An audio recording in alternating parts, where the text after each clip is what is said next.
Me mihi atu rā hau ki te rurarawa. Nāna nei rā tātou e Banaki e Tiaki kia whai korori ai tōna ingoa tapu.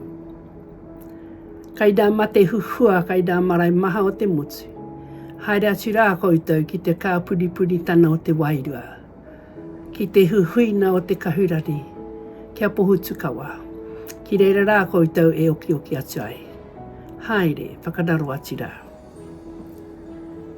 Tēnā koutou aku hoa mahi, koutou katoa nā tūmuaki, nā kai whakaako nā tamariki mo kopura, kai tēnā iwi, kai tēnā hapu, kai tēnā whānau, kai tēnā kura huri noi te motu, tēnā rawa atu koutou katoa. Ko Ripeka Lascelles tōku ingoa. Ko au te heamana tuarua o Matatu Aotearoa. I nā rani e mahu e tata mai nei, i toko te whakaaro a te Matatu Aotearoa, ki te kohi whakaaro a te āhua o te awa te kai whakaako. Me nā kare āroto a tēnā o koutou, e hānai ana ki nā mahi a te kai whakaako.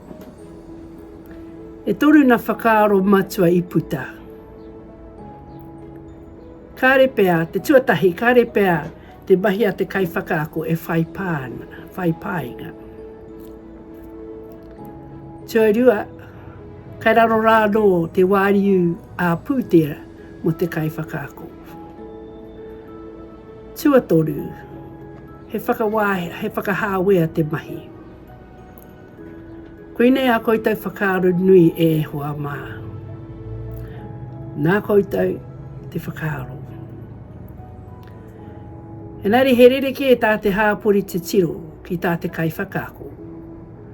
E ai ki tētahi tātaurana, ka noho tuatoru te mahi a te kai whakaako. Ko tāna nehi ka noho tuarua e ai ki te tātaurana nei. E ahakoa he nākau nui te kai whakaako ki tōna mahi.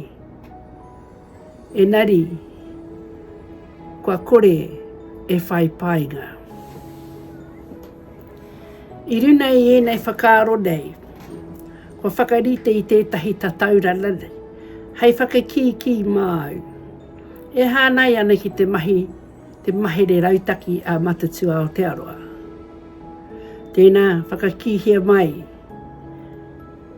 tēnei tātaurana, tuku tono rānei, hei kinaki i o whakaaro mo te mahi re rautaki. Kia ora rawa atu koutou.